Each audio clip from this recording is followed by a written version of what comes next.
What's up, Todd? How you doing, my man? Everything is great. Happy 4th. Up in Northern California, life is good. Nice, man. Nice. Good to see you. Good to see you. So, Todd, tell us a little bit about yourself. I got to know you over the past couple of weeks because you've been participating at the lives and asking good, really, really good questions, analyzing a bunch of properties. For the people who are watching this and don't know who Todd is, just a quick sentence. What do you do for a living? So I say I'm a game inventor, basically, and Nice. I invent casino games. That's amazing, guys. So, if you want to learn how to hack a game in Vegas, you got to call up Todd and increase your odds at winning. So Todd, where did you what are you look where are you looking to buy a property?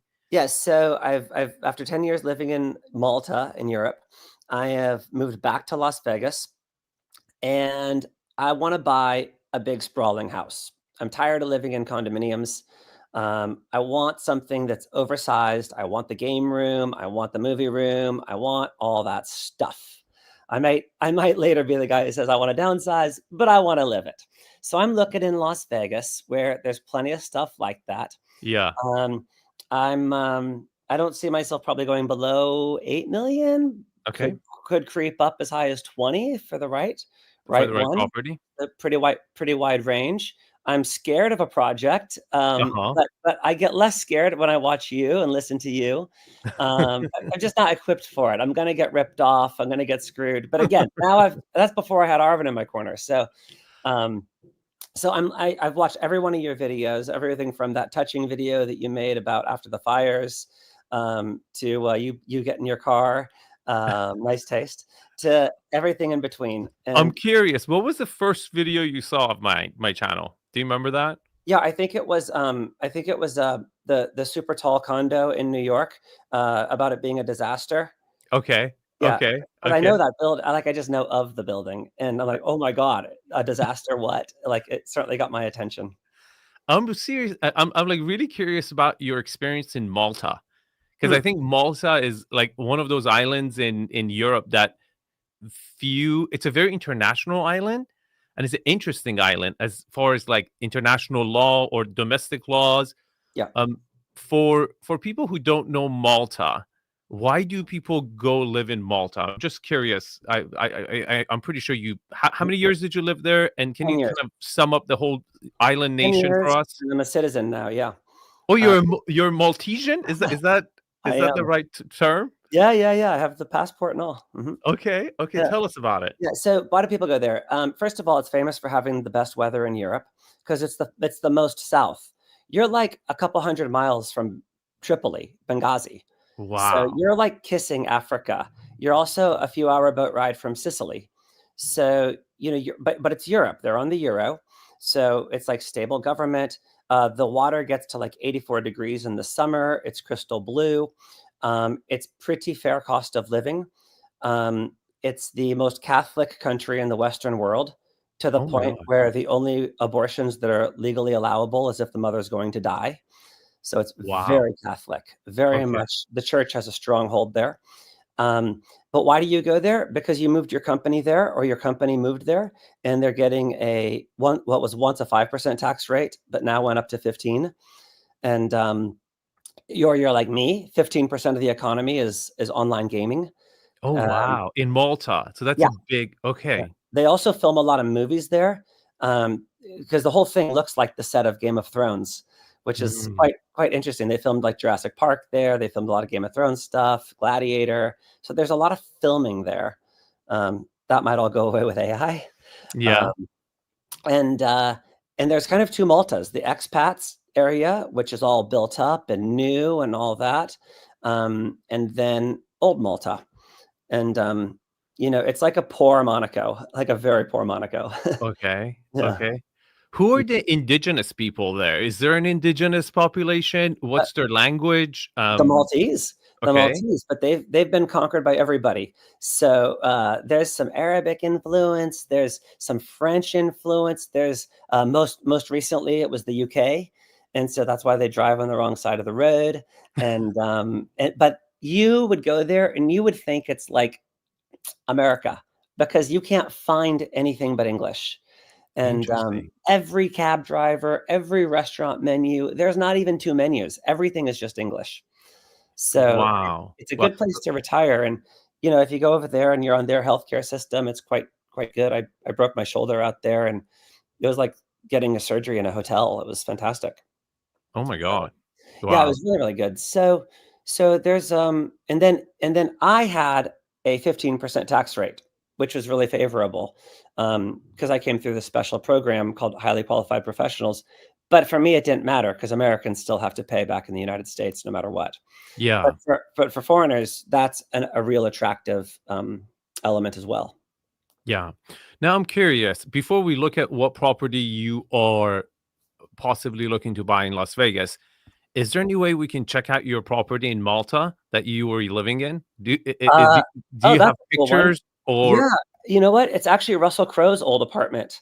no way? Lived in while he was there. Yeah, Okay. kind of a Dude, fun fact. guys, this is gonna be exciting.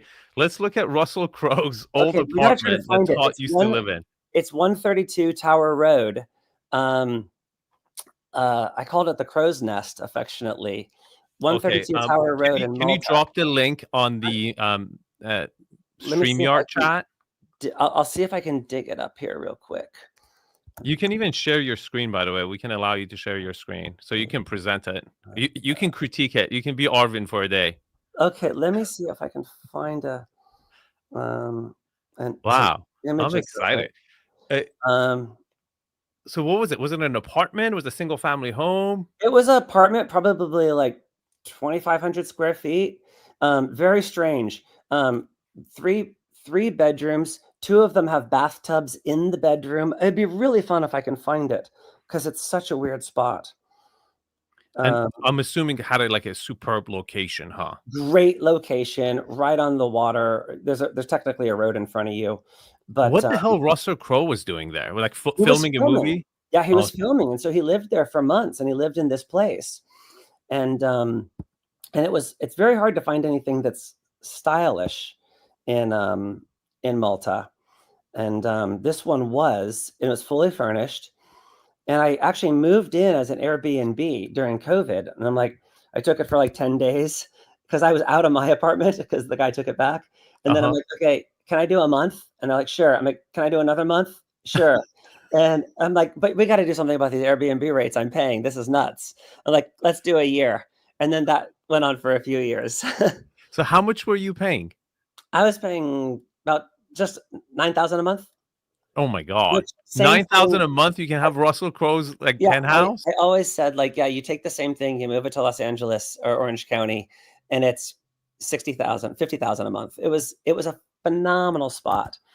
Um, And you're single, right, Todd? I am, yeah, well, I have a girlfriend, but yeah, Yeah. but not no kids, not married.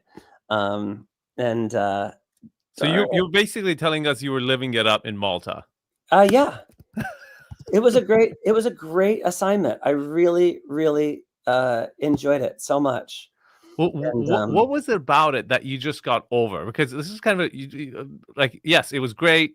I'm sure it was really, really international. I'm even curious about the demographics who lived there. Uh, but what was it that you were like, you know what? I need Uncle Sam. I need to come back. It's funny. I think when you're an expat, you have a little bit of a rubber band tied to your back, and the tension gets tighter and tighter every year. And it's family. I mean, that's the biggie. Mom and dad are not getting any younger. My brothers are out here, friends, family. We're funnier people. Just like we're funny. Europeans aren't that funny. No disrespect, but I'm American. I like American humor. Um, uh, I miss driving. I didn't drive for 10 years. I'm a car guy. That's like crippling for me.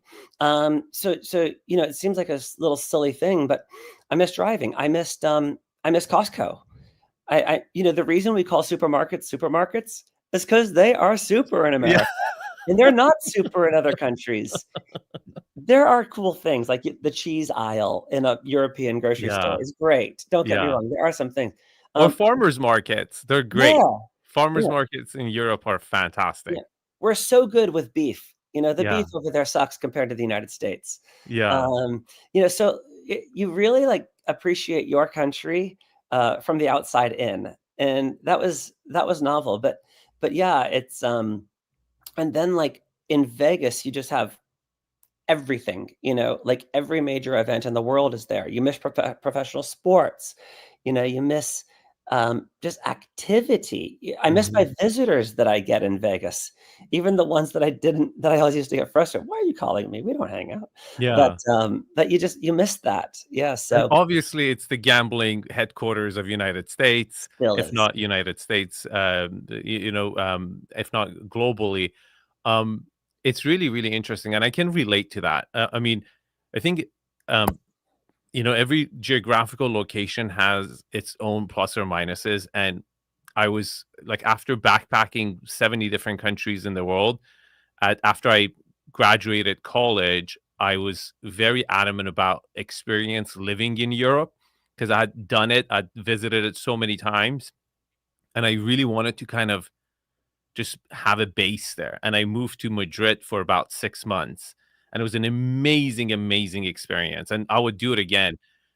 But at certain point, there are elements about United States that I missed, and I was like, "Oh, this is so difficult." Like, they make it so difficult certain things to do, right? The convenience of United Laundry, States. Yeah. laundry, Arvin. Yeah. How did you do your laundry?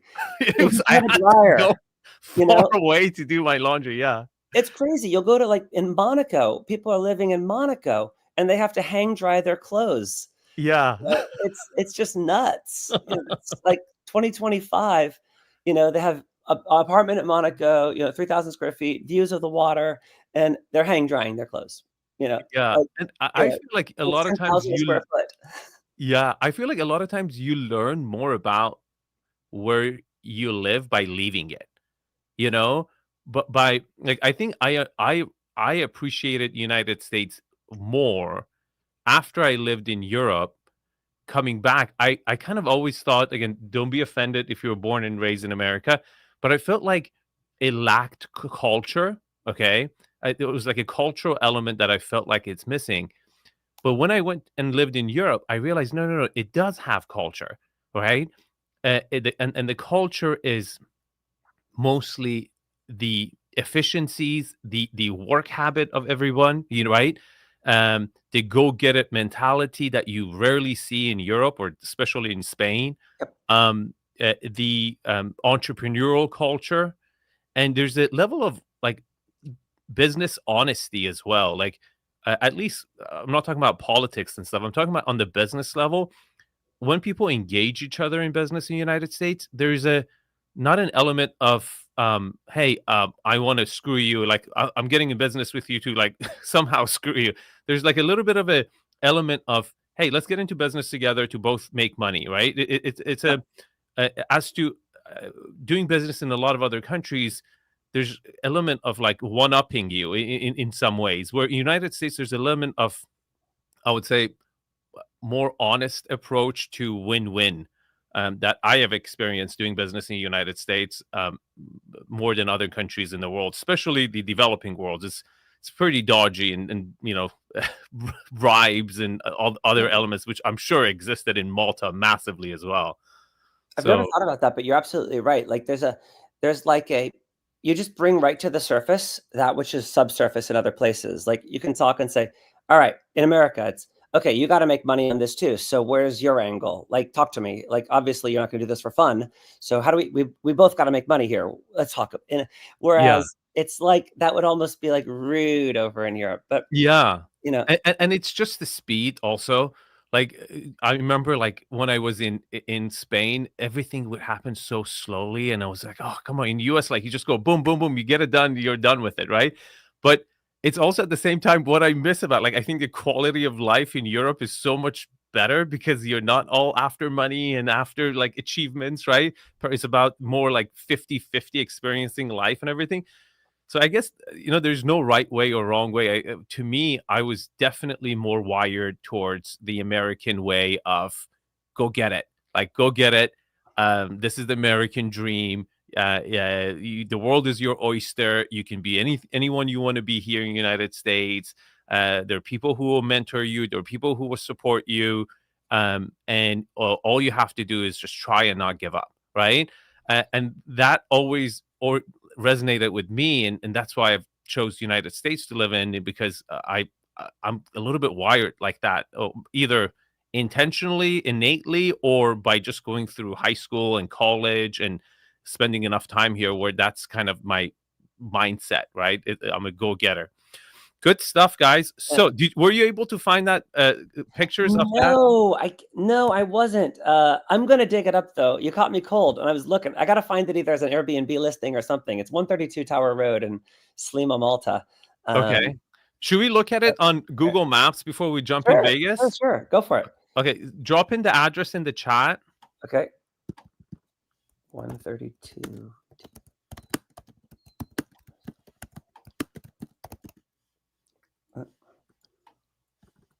I'm just curious, just to check it out in the private chat. Here we go.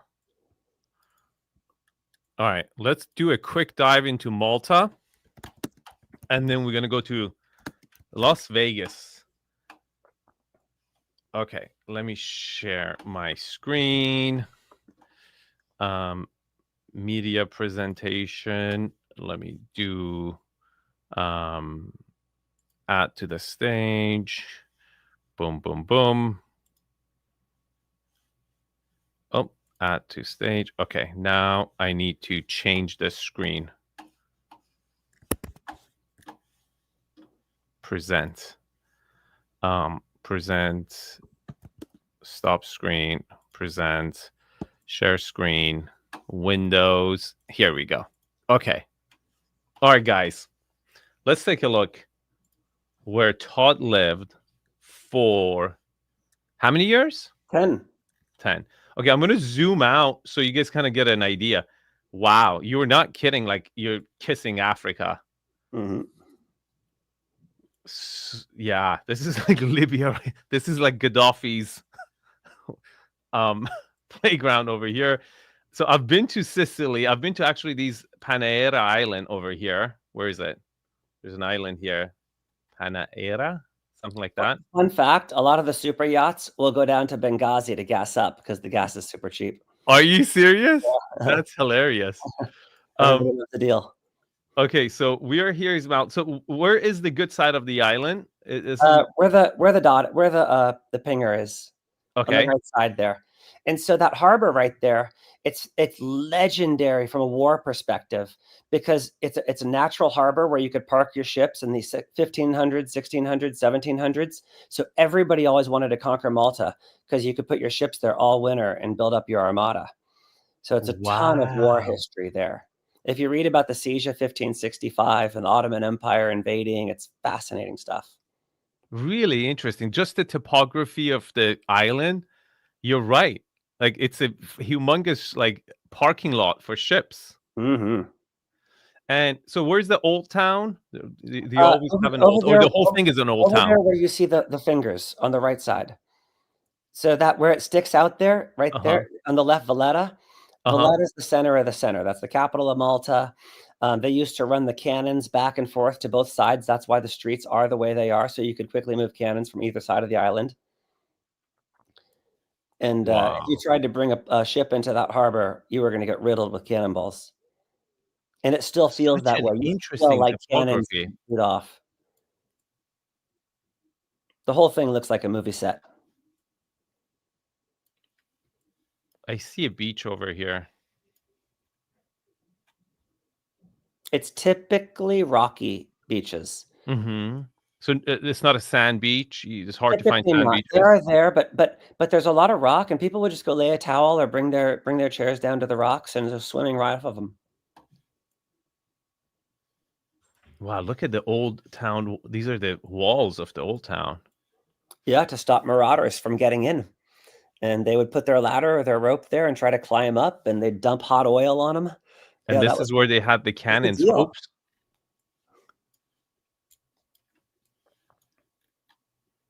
St. Andrew Bastine. Here we go. And there's what is this? This is a cathedral, huh? Chapel of Saint Anthony, Uh, yeah, that little island nobody really goes to. It's just kind of left over from the old days. which was probably an old fort turned into a cathedral You at some can bet point. it was. You can bet it was. There's a lot of forts around the island. And okay, so where do the billionaires live? Where's the cool spot You're here? right here is the new development area. So, like, if Okay. I was gonna stay in Malta, right there, these new tall buildings, I'd be in one of these. They don't have anything that's like a Four Seasons Residences full service. It's really a Mhm. mess, in my opinion. Um, they don't have anything where it's like there's doorman and services and all that. But these apartments here are the best you're gonna find in Malta. It's the new stuff. And what's the popular football team?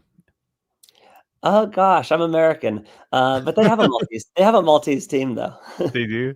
It's Yeah, interesting. It's like there's a football field like right between the high rises. You can watch the games from your like balcony, Isn't that cool? yeah.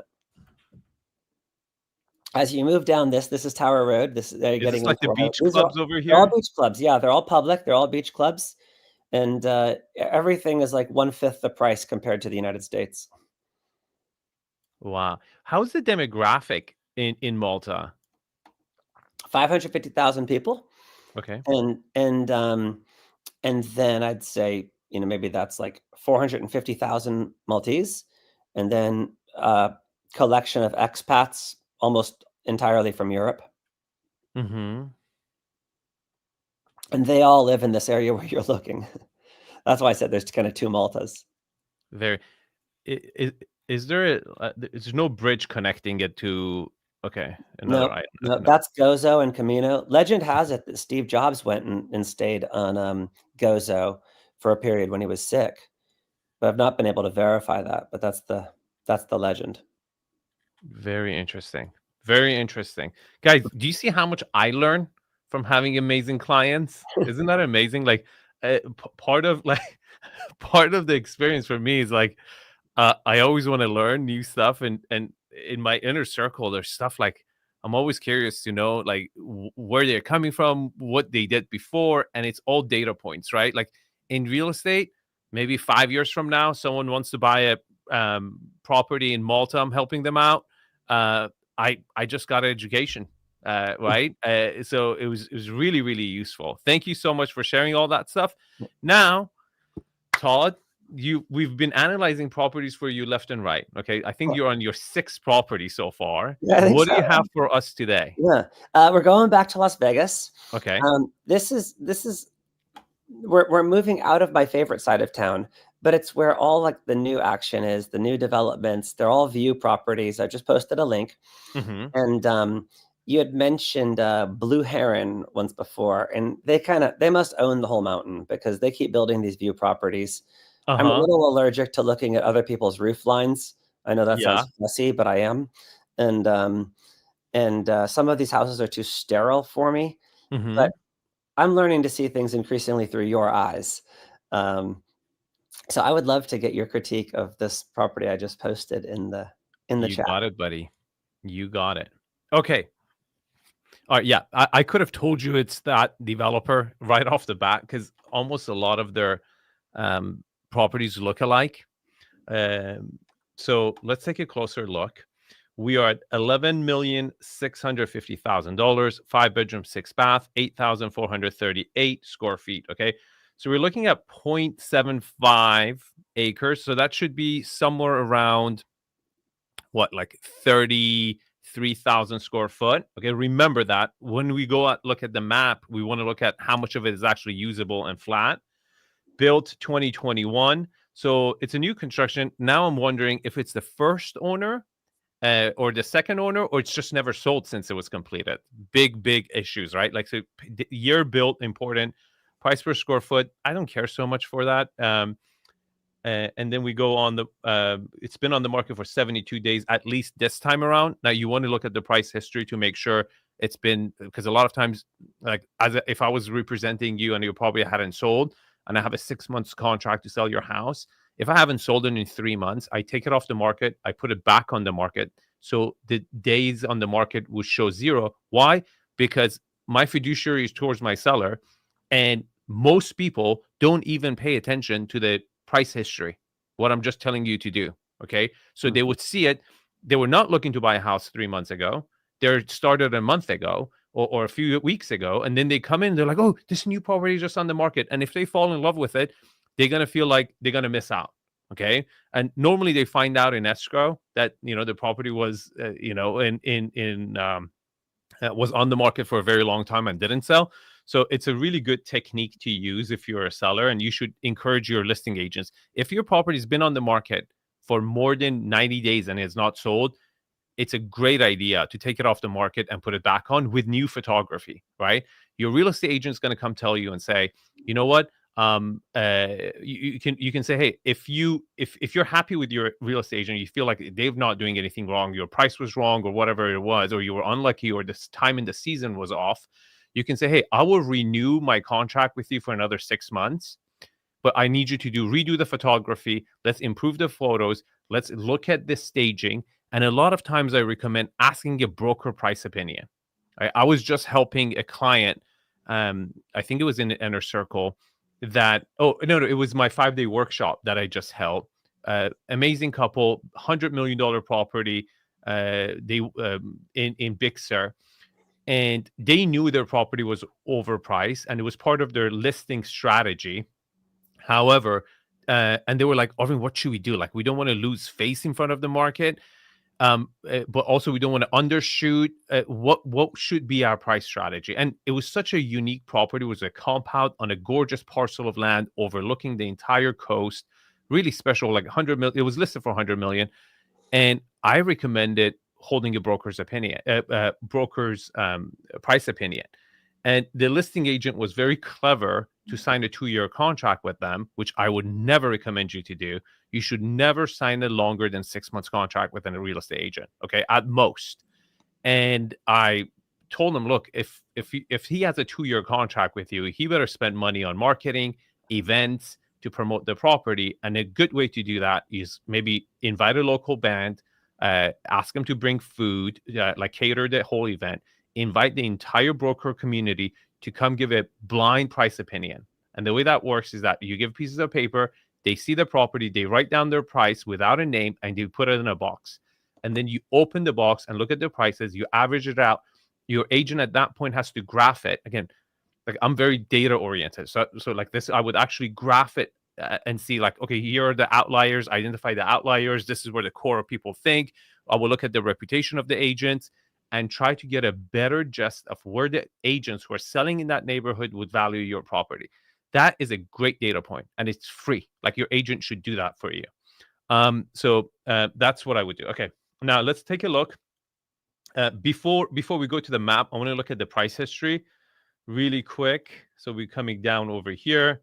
So look, it was listed 421 for 2005. So it doesn't look like it had transacted. Um, so here we go. So the lot sold for $1 million. It's not good. And then they're selling it for 11,650. For some reason, the property was completed in 2004 because that's where the year built, or 2002. What was it?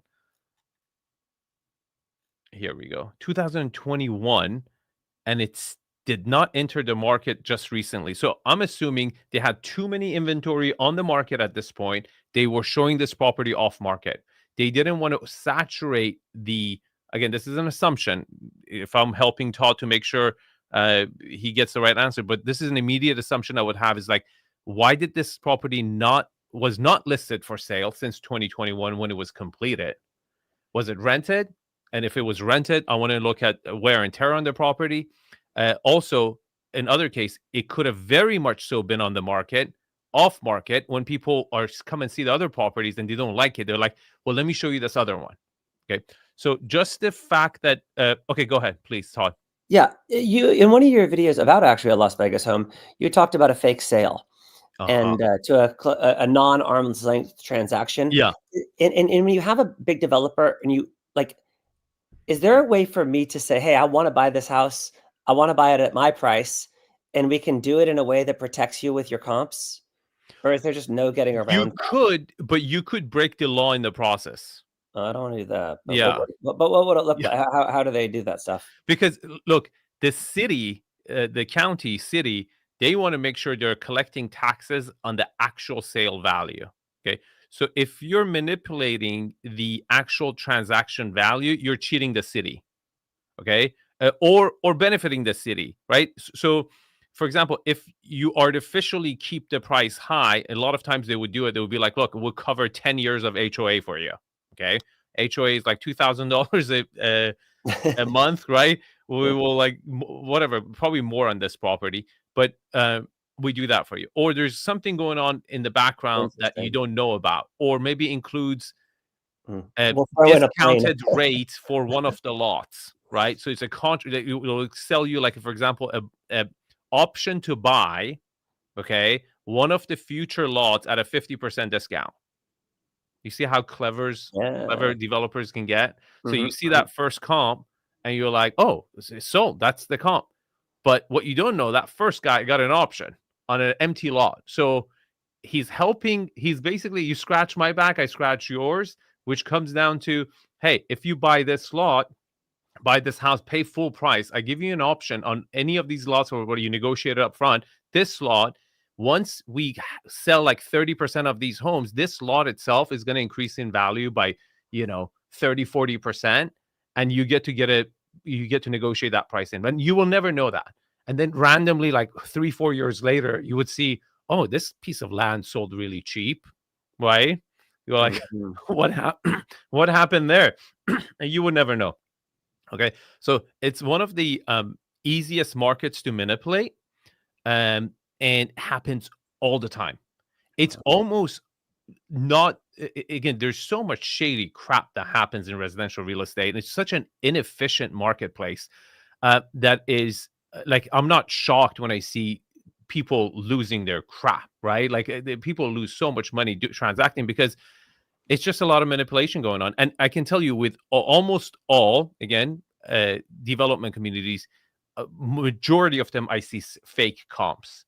And it typically involves someone they know, a lender or a contractor with who's helping them, part of a payment plan or part of a system that they bought some of these properties at full price that sets the comp for the other ones. The main element here is to ask question: who was the owner? Okay. Did you have a relationship with that owner? And then you do your own due diligence where you look up the title, who's the owner. If it's in an LLC, that's not a good sign. That means it's an entity, it's not really a person. Okay. And then you want to find out who owns this LLC.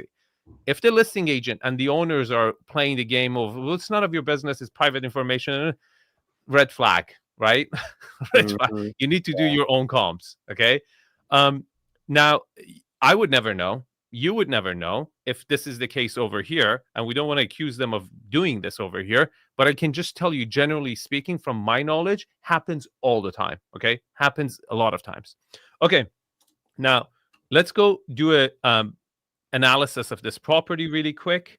I am looking at so we already looked at this. Now we want to go look at the lot lines. So you remember, because I assumed it was what 30 um I assumed that it was 30 thousand flat. Okay, now we want to see the lot lines. Okay, not bad. So there's some topography to the land, but I wanted to make sure this is not included, this area. Okay, and it's not. So it's not a completely flat lot, but a good portion of it is flat. Another thing I want to pay attention to is, are we close to any major roads? This is end of a cul-de-sac. Great. Okay, you have two neighbors and a separation from here. Great. Um, and then I'm looking at how many empty lots they are and how much new construction you have to suffer through. Okay. You should get a discount if there is going to be 4 or 5 years of construction right next to you. Is it all negative? Do you see how much analysis happens before I even looked at a single picture? That's been one of the most educational things to me in this whole process. Yeah, it's so important because um it's really a science. and it's kind of inconvenient to analyze it, and people just don't do it. But that doesn't mean that you shouldn't do it, right? These are all really, really important. So you look at how many empty lots there are. There's like a lot over here. There's a whole nother like development over here. So there's going to be construction here for years, and that's going to be pretty annoying. Okay, now we're ready to go take a look at the photos. Okay. All right. Architecturally, Todd, you've been a supporter of the channel. Very 0 much. to 10, what would you rate this architectural style? What would you call it, and what would you rate it? I'd say it's modern, Okay. like modern deserty. Um, uh, and it's interesting. It's got some interesting stuff going on there with all the different roof lines. And it's a 7. Okay. I would rate this architectural style as completely insignificant. Okay. I would rate it more like a 5.5. That's why I'm here to learn. Yep. Main reason is that see, when you're doing modern, by definition, to me, you have to push the envelope forward. Okay. When you do a carbon copy of another modern design, you're really like modern 2 years ago, right? Like it's a big element of that. You're pushing the envelope. If you're hiring a modern architect to do your job, he needs to challenge and push the envelope in certain ways. And this design has been around for 20 years. There is nothing he's doing to impress me. And architecturally, the finishes is not significant. Now, this is the back facade of the building. I also want to see the front facade. Okay. But also, I can immediately see that you have no lawn. Yeah, it's almost all hardscape. Now, this is Las Vegas. It gets really hot. So I'm not super judgmental about that, but the majority of it is a pool. Okay. So I'm taking that into account. Then let's go to the next photo. Okay. Again, I would say on the front side, it's a little bit more interesting than the back side, but I don't see it's a very dynamic facade, right? It's just there's a lot going on. There's a lot going on. Maybe I would rate it 6 after looking at the front facade. Is better. Again, not my favorite at all, but they're at least trying to do some lines over here. Okay, here's your front entrance. What do you think of the material used, Todd, so far? Mm, What do you think? it doesn't strike me as anything really. It's just there. Okay. But So here's your wow factor. We're talking about layout. This is pretty interesting because it's giving you that wow moment right off the bat, um, which is a foyer that really connects to your probably family room, but it's also has a TV, so it could be your formal living space. But you get that, Henderson is where you want to get views. You want to make sure you have a view property over there, and you get that view immediately, right? And the volume as well. You got double height ceilings, not so bad. Now I'm paying attention to the material used on the inside.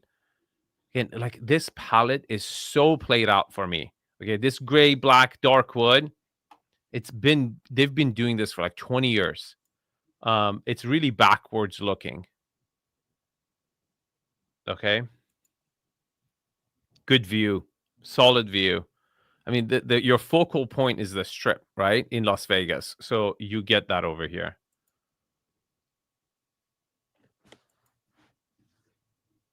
All right, now I'm looking at connectivity. I want to know how this room, how much will it be used in the future, right? Is it going to be one of those rooms that you never spent time in, or is it going to be one of those rooms that you're going to spend a lot of time in?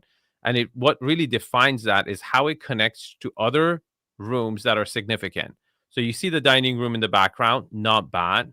Now I'm curious where the kitchen is because that's it might be very far from the kitchen. There's another dining room here. This is actually giving us a good view of what's happening in the property. All right. The stairway is very, I would say, industrial.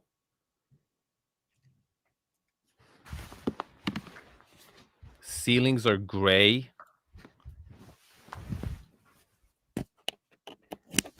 This platform seems very gimmicky, and the finishes for it seems like tile.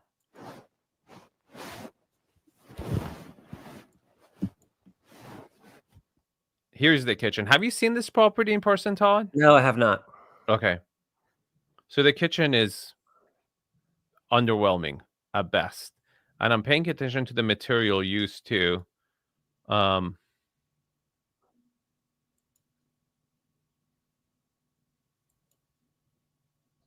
yeah, for the price point, to me, it looks like a $5 million house kitchen. Hmm. It has it has a dirty kitchen as well, or a chef's kitchen. You get good views from it. That's a positive. See, this is what I would have liked to see more. You see this like concrete finish over here? Mhm. Okay. I'm very happy they're introducing some elements like that. I think that would have been a more forward-looking finishes. Um, I'm hoping to see that more. Here's another room that gets okay. So one of the things about view properties that you want to pay attention. Okay, how many actual rooms get the view? If you only get one bedroom, one living room, and one room at the primary room getting a view, it's very different than you get three bedrooms having gorgeous views and three living spaces like both your dining room, your kitchen, and your family room gets views. Much better. Okay, you have to factor that in.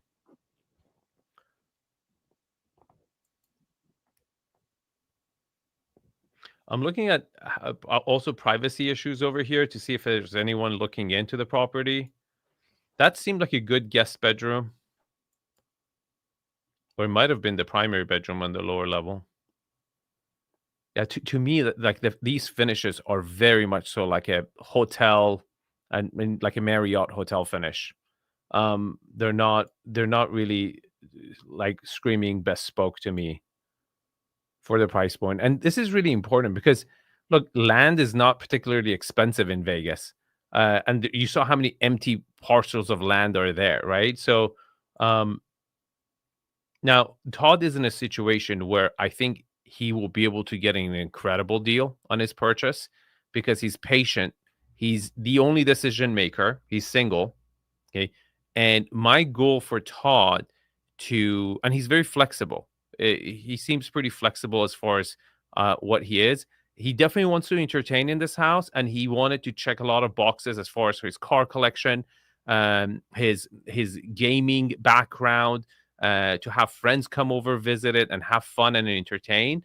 But I think the goal is not to get a good deal on a crappy property. Anybody can do that. And it really shocks me when people like say, look at this property and like I got an amazing deal on it. I'm like, no shit. Like, okay, like good job getting a good deal on a crappy property, right? Getting a good deal on a amazing property is I think what would be available in the next 6 months to a year. I really believe that, especially new construction.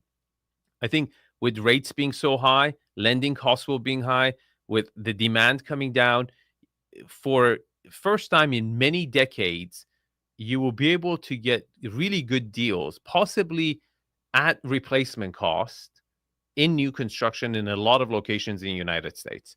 And typically, it wasn't like that. Typically, you would get good deals on properties that are not renovated and need work. I think you will get deals on that too. But considering the carrying cost and a lot of you got to understand, most developers always double down. Okay, they don't go when they build a $2 million home, they don't go build another $2 million homes. They go buy a $3 million homes because they all want to be like RD Taganvarian. Okay, everyone does. I mean, that's normal too if you're human behavior, right? Like you don't want to do the same thing, but a lot of times doing the same thing is the right thing to do and the most profitable thing to do. So every time they do a successful flip, they if not double, they 1.5x it. So more over leverage themselves. They spend more money on the property, and that really pushes them to be over leveraged. And when the rates goes up, when they have to refinance those deals, it they puts them in a danger, and they at some point they have to liquidate some of these assets to be able to make the other ones work. And the only way you really will have a chance to get a good deal is to stick around, put lowball offers, plant. I call it planting seeds, and wait for your opportunity to jump on it. Okay. Um, Here's a laundry room. I'm not impressed by the finishes whatsoever. So this is interesting. This tells me this property was being rented. Okay, because this is not regular staging. Somebody was living over here without the property selling, which is pretty interesting. Maybe somebody rented it with an option to buy, which they decided not to execute, because this would not be in a this would not be staged, right? This is someone's living room, someone's studio. Um, okay, so you have a media room that it's kind of like it's definitely not a movie theater, but it's a media room.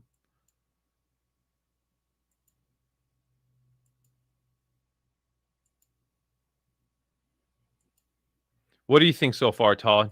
I'm so curious because I love what you're saying about the $5 million kitchen, and they bought the lot for $1 million. We saw that, whatever it was, 2019. They built it. I'd be very curious to hear what you think they're into it for. Good. Let me do the math. I would say these are like they have a pretty horizontal. They cover it, right? So it is 8,438 square foot. I would put, and it was built in 2021. I'll put them at $550 a foot max. That's Wow. 4,600,000. 4,600,000. So they're in it for five. I would say 5 million, 5.5 million. So there's a lot of meat on the bone, a ton of meat on the bone. And just for perspective, like if you go to the top of the food chain and you said, I want Artie to design a house in Vegas and he took the job and all that, what kind of build cost do you think you're looking at with something Over 1,000. over Yeah. 1,000, like Well, 15 or yeah, like it could be up to 50, 1,000? depending on what you want. There's no limit on Sure, sure. yeah, there's no limit on the upside. But I would say, like, at right now, if you want to build something like Artie does, it will probably cost you 1,500 a foot. Mhm. This is like 1/3, I would say. Yeah, that's really where I'm anchoring Yeah. my thinking is the Um, difference between this and perfection. then another big concern is this empty lot next to you. That's a big problem. That's a big problem. I promise you it's gonna be built on, right? Sooner or later. And that means 3 years of construction. 3 years of construction. Um, so how would you what would okay, now this is the real front facade that you see. Can you critique this thought for me? You guys in the comment section on YouTube. What's wrong with this facade? Okay, can you critique this? Um, no sort of, interesting entry or anything like that. You pull in and then boom, there's garages. There you go. Careful, you don't Garages. drive over the Right. cactus. You There's a little postage stamp of a cactus there in the middle. Don't drive over it. Someone will, by the way, because it's so tiny and diminutive. Yeah, and considering how many drunk people you're gonna have over at this property, Yeah. sooner or Yeah. later. No, it's a sad little, postage stamp in the center there, and it's like, welcome to my home. We have garages." And then, Exactly. off to the left, if you wanna come in, there's a door there. Don't you just gotta look for it. So a really good way of kind of analyzing it is percentages. Okay, when you're looking at this facade, what percentage is what? Over here is like not the ground, not the motor court, just the building itself. Okay, you're looking about 30 to 40% garage doors, right? This is 30 to 40% of this facade is garage doors. Um, so to me, that's a massive issue, and I'm gonna stick with my 6 score because this is really the when you bring people over, you're really inviting them to your garage. So architecturally speaking, I think it's a 6.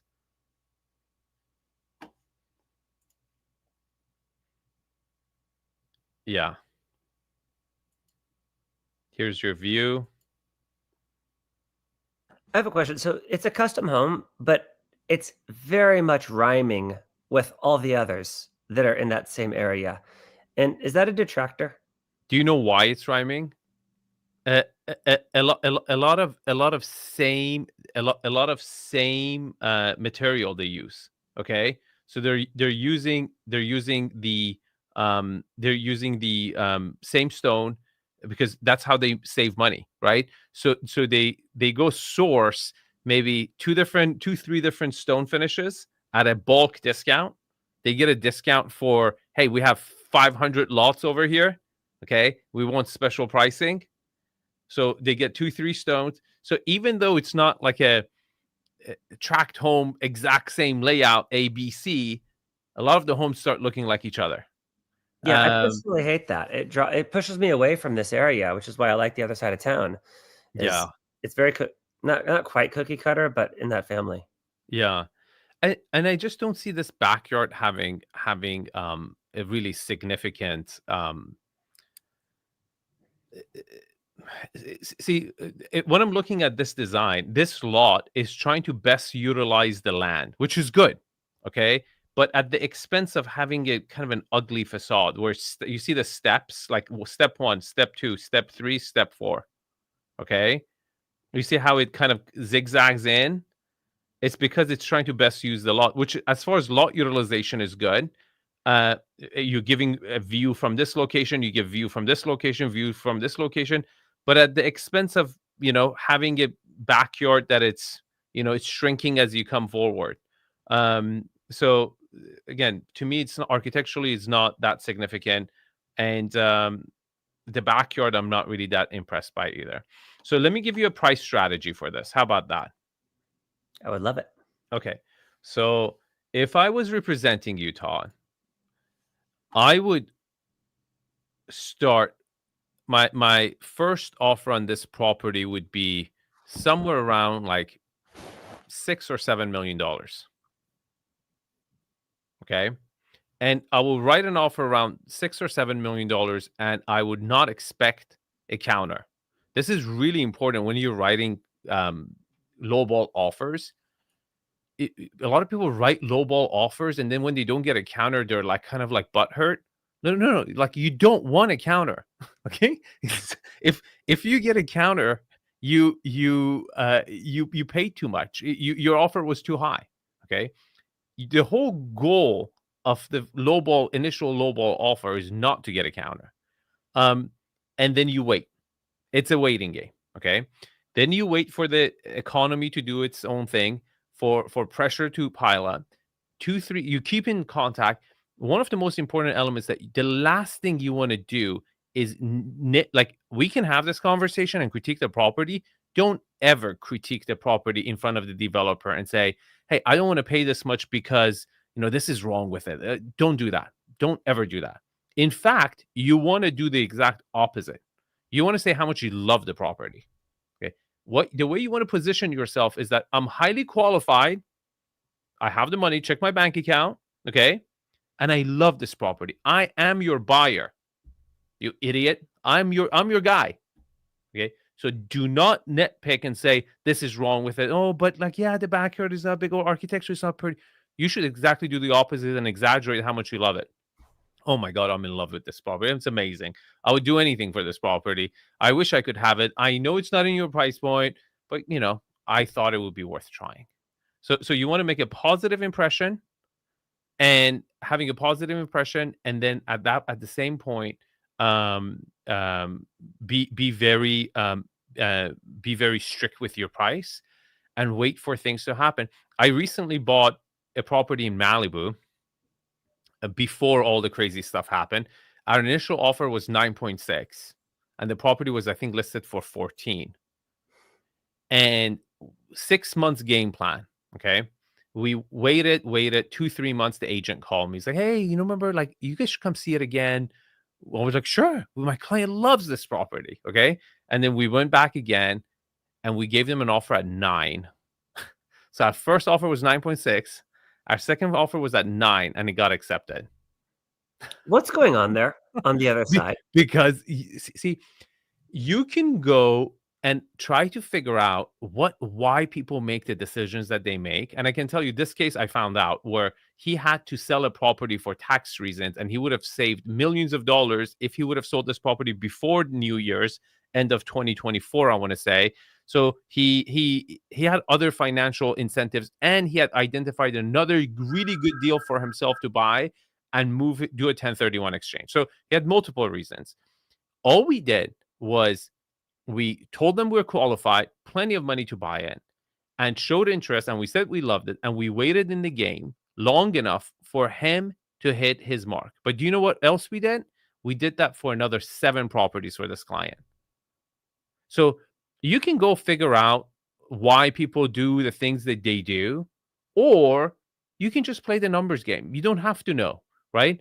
People would make moves for their own reasons. And as long as you identify and plant the seeds, I'll promise you, it's statistically speaking, 1 or 2 of them will come. It will hit.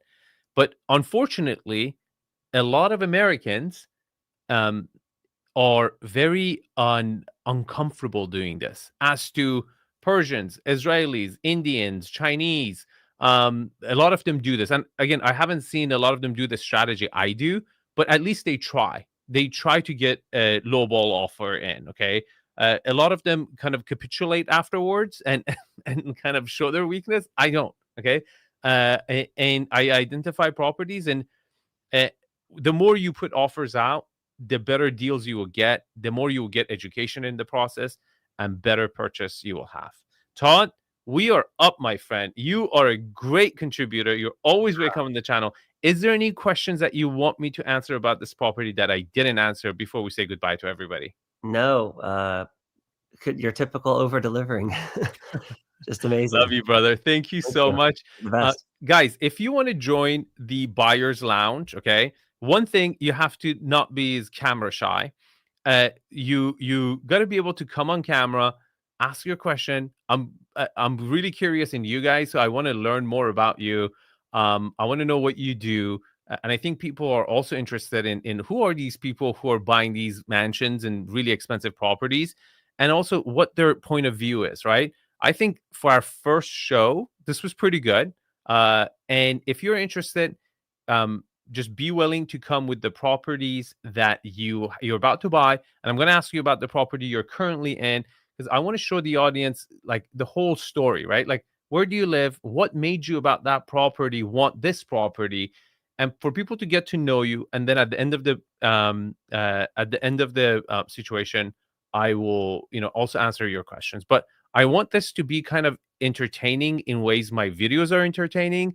So I don't want to do like get super technical, even though we got pretty technical at the end of it. But I want to kind of tell a story, right? I want to tell the story of you. I want to tell the story to for people to learn. We learned so much about Malta today. Like, I didn't even know this stuff, right? We learned so much about Malta. Like, to me, this is interesting because we get to possibly get to know where you're coming from, your current neighborhood, your future neighborhood. And it also not just for buyers. If you have a property that is not selling and you want me to analyze why your property is not selling, you can bring it in. And I think a really good way to also support the channel is subscribe to the channel if you haven't already. And also maybe share this video with someone who's planning to buy or sell a property. I think you would get a lot of value out of it. Everybody, give a thank you to Todd for sharing it. This is probably the 6th video we've made. Those were not live and available to everyone. But from now on, every Thursday at the same time, 10 to 11, I'm going to go live, and I'm going to tell a story of at least 1, sometimes 2 people who are looking. Todd, I want to thank you, brother. You're always welcome. And I think it would be pretty interesting.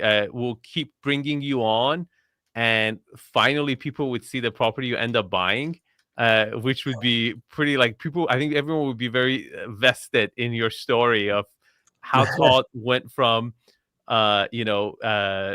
buying a property, living in Malta, to finding his dream home in Las Vegas, and how good of a deal we end up getting for Todd, right? Isn't that be freaking awesome? Like, we saved Todd a couple $1,000,000. You better throw a party in Vegas. You're all invited, the whole community. You For better, sure. Yeah. It will be I'll worth have it, pictures man. of the crow's nest next time too. Oh yeah. Yeah, Yeah. Hey, yeah, try to find pictures of that. I will. Okay, I for have them on next my week, phone. maybe we'll do or week next week or a week after, we'll kind of go back visit Russell Crowe's house in Malta and kind of analyze that too. All right, guys. I love you guys. Thank you for always supporting me. And I'll see you guys next week. Have a good one. Bye.